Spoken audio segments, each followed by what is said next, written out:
एक ऐसा देश जो आज के वक्त में फलस्तीन को खुलेआम सपोर्ट कर रहा है। एक ऐसा देश जिसने गजा के लिए अपने नेशनल डे को सेलिब्रेट करने से मना कर दिया। एक ऐसा देश जिसने फलस्तीन के लिए पूरी दुनिया से अपील की। आज की इस वीडियो में जानते हैं एक ऐसे ही देश के बारे में। फिलिस्तीन में मौजूद हमास और इस्राएलियों की लड़ाई 7 अक्टूबर से चल रही है। इस लड़ाई ने पूरी दुनिया के सामने ये साबित कर दिया, भले ही इस दुनिया में 57 मुस्लिम देश हो, लेकिन सिर्फ 3 से 4 ही देश ऐसे हैं जो फिलिस्तीन को सपोर्ट कर रहे हैं और उनके साथ इस हद तक खड़े हैं कि खुद उनको भी खतरा है। इनमें ईरान, यमन और लेबनान के साथ कतर भी लाइन में आ चुका है, जो कि फिलिस्तीन को खुलकर सपोर्ट कर रहा है। कतर ने खुलेआम फिलिस्तीन का सपोर्ट करते हुए इसराइल को इस जंग का जिम्मेदार ठहराया है। फिलिस्तीन और इसराइल के बीच जब सीज फायर की मोहलत खत्म हुई तो इसराइल ने एक मर्तबा फिर से जंग की शुरुआत कर दी है। इसराइल की तरफ से गाजा पर लगातार बमबारी की जा रही है। अब तक इस बमबारी में कई हजार लोगों ने अपनी जानें गंवाई। कई बच्चे ऐसे जो यतीम हो गए और कई माँ बाप ऐसे जिनके बच्चे उनसे छीन लिए गए। इस जंग के रद्द अमल ने कतर ने काफी ही मायूसी का इजहार किया। सारी दुनिया से अपील की कि सारी दुनिया को फलस्तीन के साथ खड़ा होकर इजराइल के खिलाफ सख्त कदम उठाने चाहिए। इसी के रद्द अमल की बात की जाए तो कतर में 18 दिसंबर का दिन वो दिन होता है जब कतर अपना नेशनल डे सेलिब्रेट करता है। लेकिन इस दिसंबर से पहले ही कतर की सारी स्कूल और कॉलेजेस के लिए एजुकेशन मिनिस्ट्री ने एक लेटर जारी किया। उन्होंने ऐलान किया कि 18 दिसंबर को होने वाले सारे प्रोग्राम्स और सारे फेस्टिवल्स को कैंसिल कर दिया जाए। ऐलान करते हुए वहां के किंग ने ये कहा कि हम कम से कम गजा के लिए गजा पर हो रहे हमले के रद्द अमल में इतना तो कर ही सकते हैं। किसी भी देश के लिए उसका नेशनल डे काफी खास होता है और कतर ने अपना नेशनल डे फलस्तीन के लिए कैंसिल करके दुनिया को एक पैगाम दिया है कि उसके लिए फलस्तीन कितना ज्यादा इम्पोर्टेंट है। जबकि यही पर बात करें दुबई और सऊदी की, तो उस वक्त सऊदी में रियाद फेस्टिवल और दुबई में कॉन्सर्ट और फेस्टिवल्स बड़ी ही धूमधाम से चल रहे थे। इसी तरह कतर ने गजा के बॉर्डर के पास अपनी कई गाड़ियां भी खड़ी कर दी, जहां पर गजा के लोगों के लिए खाने पीने का सामान मुहैया किया गया।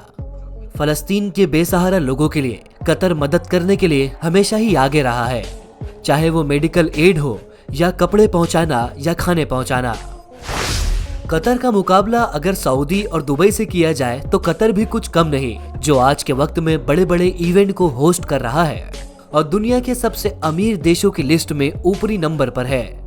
और यही वजह है कि कतर के इस स्टेटस को देखते हुए दूसरे सारे देश भी कतर से बेहतरीन ताल्लुकात कायम रखते हैं। बल्कि बात की जाए अमेरिका की, जो दूसरे देशों से ज्यादा नहीं मिलता, उसने भी अपने ताल्लुकात को कतर के साथ काफी बेहतर बनाया हुआ है। हाल ही में कतर ने फीफा वर्ल्ड कप भी होस्ट किया था।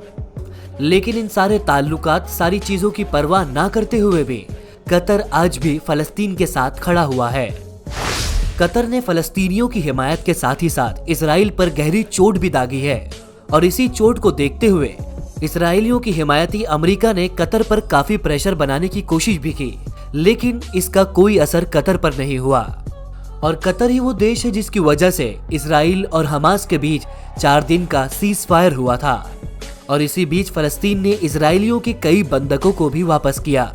और कतर का कहना है कि वो लगातार परमानेंट सीज फायर के लिए कोशिश करता रहेगा।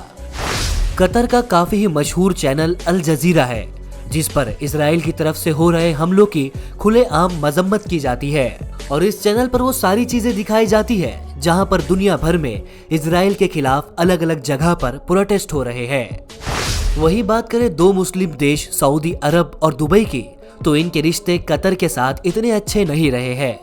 साल 2017 की बात की जाए तो सऊदी अरब, यूएई, बहरीन, इन सारे लोगों ने मिलकर कतर के ऊपर ब्लॉक लागू कर दिया था। यानी कि कतर के जहाज और एरोप्लेन्स सऊदी अरब, यूएई, इजिप्ट वगैरह की सरहद में नहीं जा सकते।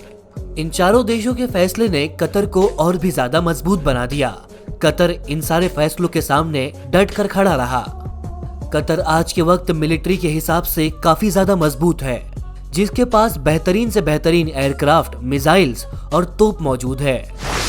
हाल ही में कतर ने $1.17 बिलियन का खर्च करके अमेरिका से बेहतरीन मिसाइल्स और टैंक्स को मंगवाया है, ताकि वो अपनी मजबूती और अपनी सुरक्षा और भी बेहतर कर सके।